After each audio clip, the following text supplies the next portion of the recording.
Curiosity.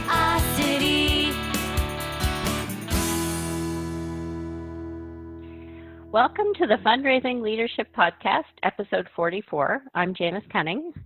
And I'm Michelle Malloy-Dillon. And I'm David Langiuli.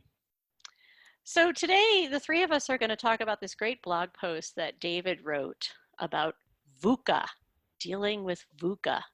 Mm-hmm. Makes VUCA. You want to go like VUCA. I know something. VUCA. It's like a chant, like VUCA, VUCA. Right? What is VUCA, VUCA? VUCA, VUCA. VUCA, VUCA. He's our man. If he can't do it, nobody can. VUCA is an acronym for volatility, uncertainty, complexity, and ambiguity. Mm-hmm, mm-hmm. And just like every day. Every day. It's like we're experiencing VUCA all the time, right? Mm-hmm. In various degrees. So I'm curious, David, like what made VUCA bubble up for you as something you felt an urge to write about? Well, there was a movie from somewhere around like the late 60s, early 70s called It's a Mad, Mad, Mad, Mad, Mad, Mad World. I remember that movie. I know. And it's a very funny movie. It is. Spencer Tracy and lots of comedians in there. So for the audience, if you've never seen that movie, go fire it up on whatever your digital service is. So, but it does seem to me that even since then, it's becoming a mad, mad, mad, mad, mad, mad world. and you know, in the business world or in the organizational context, there's been a lot of writing about this VUCA, you know, this volatility and uncertainty and complexity and ambiguity. Actually, I don't think there's anything new in any of that. No, we're always experiencing this either personally in our lives or, you know, society-wide or within a particular industry. You know, there's always lots of changes going on. Change. And a lot of people are talking about it now. Like it's just in the air. There's a lot of VUCA in the air. Mm-hmm. Mm-hmm. Yeah, and it's like one of the kind of stands, you know, that you take in your blog posts is really about like why it's important to actually stop resisting it and step into acceptance. So say more about that. Well, I think there's a phrase that I picked up on by Wayne Dyer. Other people have used it, but what you resist persists. And it's like if you're resisting the change or if you're resisting the volatility or, you know, it just is there for you even more so. And so what I wrote about was actually accepting, you know, the like uncertainty. People really want to know. Mm-hmm. Now we got Google, so people can know, except. But David, what if I can't accept it? Yeah, you're resisting the acceptance.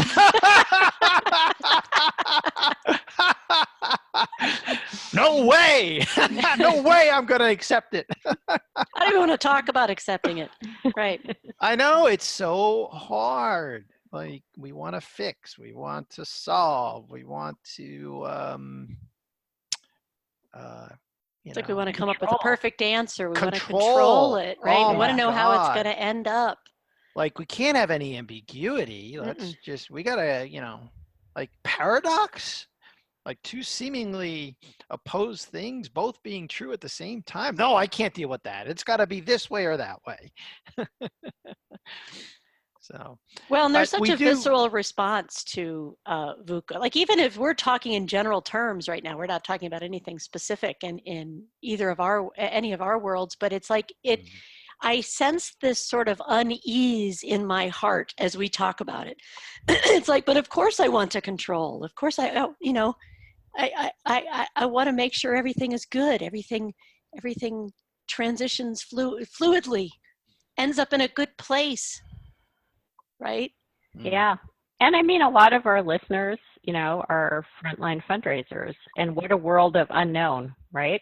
Like you're Yes. constantly setting big goals, setting targets, going into campaign, preparing for campaigns. And there's so much uncertainty, Of course, there's planning, and there's a sense that there's a pipeline and a certain number of prospects.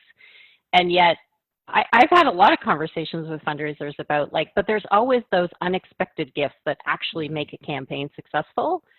And you have to trust that. You have to do your planning, and then you also have to be open and flexible to what is going to get us across the line. And that is, in my opinion, always that unknown. I love what you're pointing to, Janice, because there's a little bit of that within that acceptance. There's a letting go. And then there's an opportunity for something different to step in that you didn't expect or that you couldn't have planned for.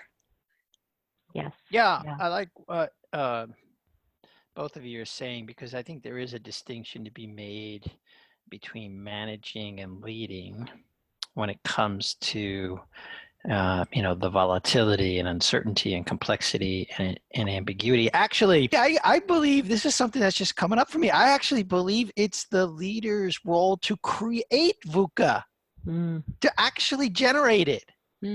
If you're leading from front, if you're out there, I mean, it's like this is what leaders do. They wade into volatile situations. They just don't know how they're going to deal with it, and it could be a lot going on there, and nobody quite knows the direction to go in. Yeah, and some people are more comfortable with VUCA than others. Right. David and I do a lot of work with the DISC behavioral assessment. And in that assessment, there are certain behavioral styles that are more comfortable with VUCA and other styles that are absolutely not comfortable with it. So we and all have our need both. degrees of handling VUCA. Yeah. You need both. It can be very disorienting. I'm aware that our training that we do with leaders is often very disorienting for them, because they are used to having very linear PowerPoint slides, one thing after the other, and we shake that all up. Context, which we often intentionally don't really provide a lot. We are often jump in, do it, and then we'll figure out, what the learning was. So yeah. I like where you're going with this, David, this idea. The manager leader role, which we talk about a lot in a lot of our training programs. And most people wear both of those hats, It is kind of a paradox, because you do have to be both managing and planning and setting goals and, keeping on top of them. And when you have that leadership hat on, you have to be the one who's kind of clearing that new path, right? You're in a forest, and it's okay, I can't see where we're going, and I have to trust, and I have to convince everyone to follow me, as we're moving branches or chopping down trees or whatever we need to do to create this new path. So I think that really is a powerful kind of realization in us discussing it, is the paradox of how do I hold VUCA and accept it, while also, of course, my job requires me to plan and set goals. Yeah, I'll give an example, see if I could tie something to it. I was out in Colorado in Michelle's country last week, and I went for a hike. I was west of where Michelle lives. I was up in the mountains, and I went for a hike up to a lake. And I had a very rough guide of a map, like a ski resort map that had this trail on it, and then I had my GPS, which was working with an app on it, but it was very rough, just a rough guide. And there was a trail. Okay, so I'm following the trail, and I get up to the lake, and it's beautiful. So, that's all worked well. Timing, the right time of day, equipment, water, all that stuff, map, GPS. So, all that planning, and it's all good stuff, right? So I get up to the lake, and I'm like, oh my God, this is beautiful. And there's a whole bunch of people up there. I was like, oh, they're noisy.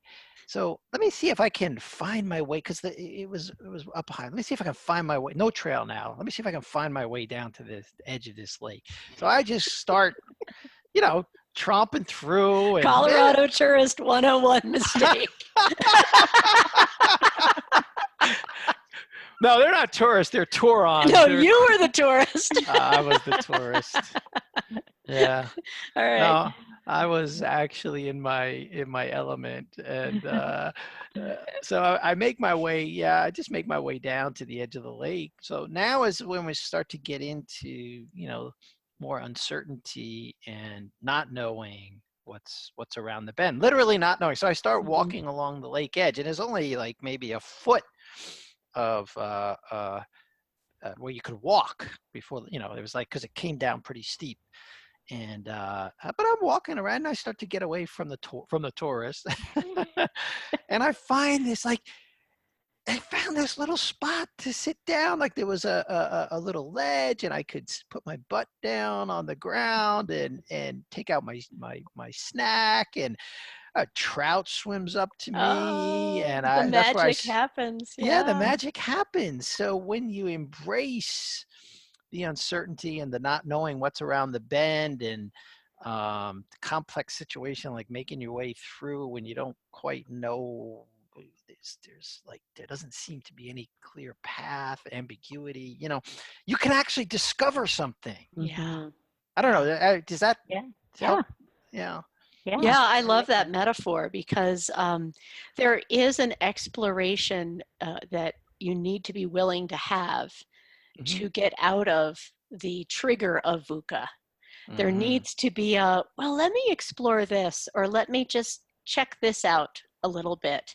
And it's an internal exploration that happens. It's noticing that feeling of volatility, uncertainty, complexity, and ambiguity that's coming up for you, and then being curious about it and saying, well, maybe I'll just try over here for a little bit. And that can actually shift you out of VUCA and allow the magic to happen, or allow another option to come your way. A little bit of what you were talking about with Janice with the fundraisers as well.